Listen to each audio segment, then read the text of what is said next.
All right, so get this. You send over these excerpts from a conversation with Endika Montel, Oh, yeah. this health and fitness expert. And let me tell you, it's seriously making me rethink some things. We're talking about building muscle, losing fat, and what really matters for long-term health, but not in the way you usually hear it. It's fascinating how we often accept these truths about fitness and nutrition, like gospel, without ever questioning where they came from. Okay, so Endika points out how we've all been told, like, carbs are king for muscle gain, Yeah. and fat is the villain in the fat loss story. Right. But he suggests these ideas might be more about industry influence than actual human biology, kind of a follow the money situation. What's interesting is that Indika himself initially found success using these conventional methods, but it came at a cost to his health. It makes you wonder how many people are out there hitting their goals, but maybe setting themselves up for issues down the road. It's like we're so focused on the what of eating that we've forgotten the why. Endika really pushes for a holistic approach, going way beyond that basic calories in, calories out model. Right, he's talking about the importance of hormones, emotions, even social contexts, things that just don't show up on a nutrition label. Right. Endika even says that many professionals lean so heavily on theory, they miss the practical reality, which leads to clients ending up with all sorts of health problems. So is he saying calorie counting is completely outdated? Or does it still have a place in a holistic approach? Because lots of people find that awareness helpful, right? It's not about throwing calorie awareness out the window. It's about understanding that it's only one piece of a much larger puzzle. Okay. Endika highlights the power of micronutrients, things like vitamins and minerals. So even if you're hitting your calorie goals, you can still be deficient in the nutrients your body actually needs. Think of it this way. Micronutrients are like the software that dictates how your body uses the hardware, the protein, carbs, and fats. Endika makes this comparison between a junk food diet and an ancestral diet, even if the calorie count is identical. Okay. The micronutrient content is vastly different, and that affects everything from your gut health to your hormones. Which brings us to this whole idea of gut health. Right. And Serka seems to think it's absolutely fundamental to absorbing those vital micronutrients. Exactly. He says a compromised gut, which, let's be honest, so many of us have, thanks to the modern diet, can totally sabotage your fitness goals. You could be eating all the right things, but if your gut's not absorbing them properly, it's like pouring water into a leaky bucket. He also talks about how eating too frequently can put even more stress on an already inflamed gut. Yeah. And he gets really real about his own experience with feeling bloated and gassy, stuff a lot of us just brush off as normal. That's the thing. People have become so accustomed to digestive discomfort that they don't realize it's not how it should be. Right. A healthy gut shouldn't be a constant source of misery. And this is where he brings up metabolic flexibility and circadian rhythms. Yeah. So help me out here. What exactly are those and how they play into all of this? Well, metabolic flexibility is your body's ability to switch between using carbs and fats for fuel. Okay.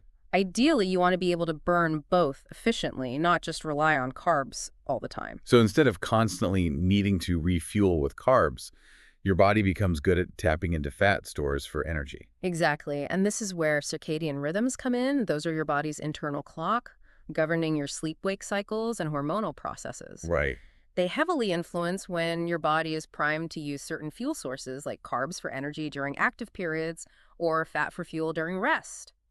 Endika mentions working with professional athletes who train in a fasted state, which supposedly helps reduce inflammation and the risk of injury.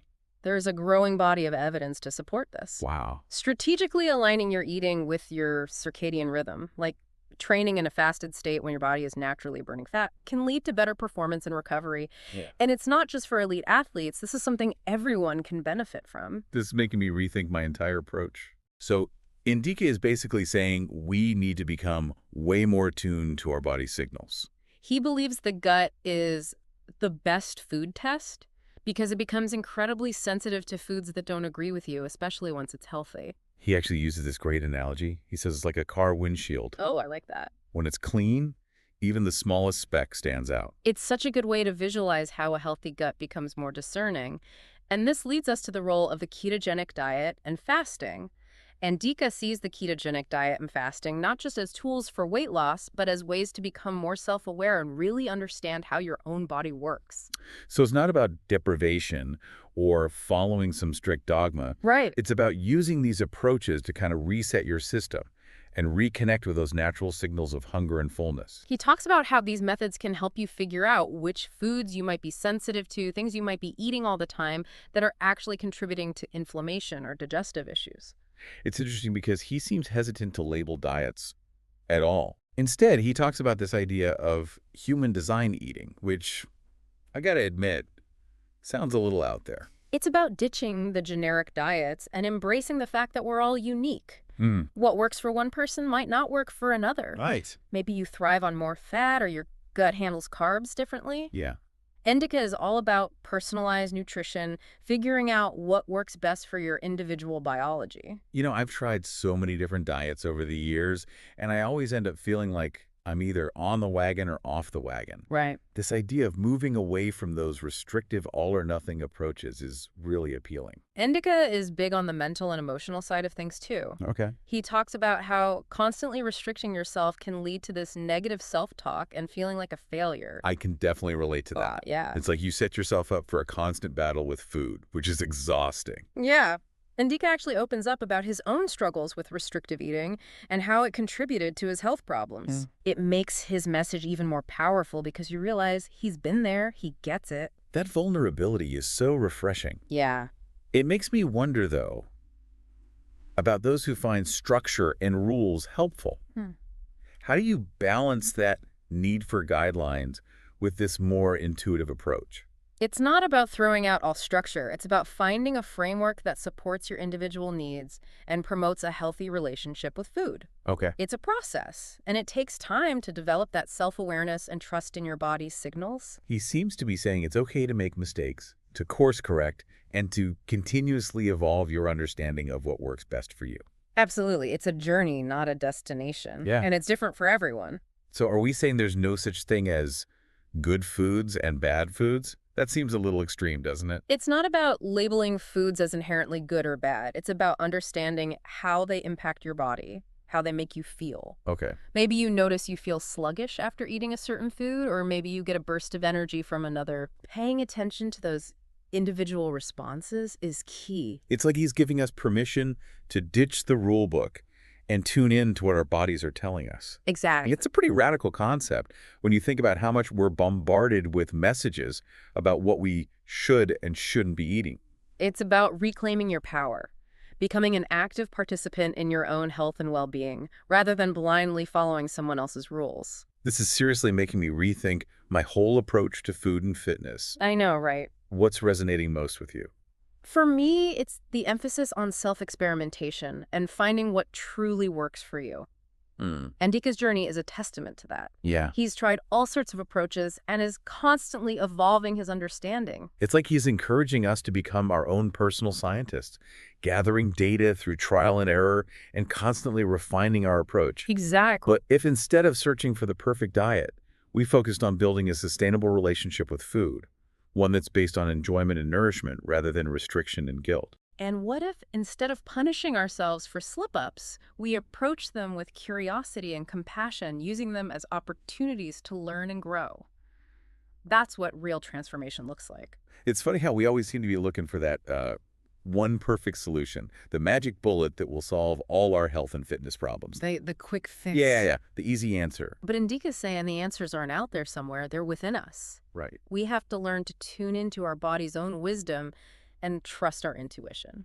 It's about reclaiming that inner knowing, becoming the expert on your own body. Instead of blindly following someone else's rules, he's empowering us to become our own health advocates. Exactly. It feels like a total shift in perspective. It is a shift from fear and restriction to curiosity and self-discovery. It's not about reaching some end goal. It's about embracing the whole journey. That's where the real growth happens, in that ongoing exploration. So as we wrap up this deep dive, let's bring it back to you listening. What's one thing you could experiment with right now to better understand your body's needs? What if, instead of eating at set times, you only ate when you were truly hungry?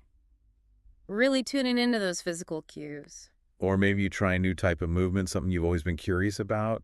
Yeah. See how it makes you feel, how your energy shifts. Even taking a few minutes each day to just be present with your body can be incredibly revealing. What sensations are you noticing? What is your body trying to tell you? It's about approaching it all with curiosity, not judgment. Right. There's no right or wrong. It's about finding what works for you. That's the beauty of it, this ongoing process of learning and evolving. This has been such a thought-provoking conversation. It really has. Thank you for sharing this incredible material with us. If you want to explore this further, we highly recommend checking out Ndika's work. Yeah. His books and resources offer a wealth of information on this path of self-discovery. And we have a feeling this isn't the last time you'll come across something fascinating that needs a deep dive. Definitely not. Until then, keep exploring, keep questioning, and most importantly, keep listening to your body.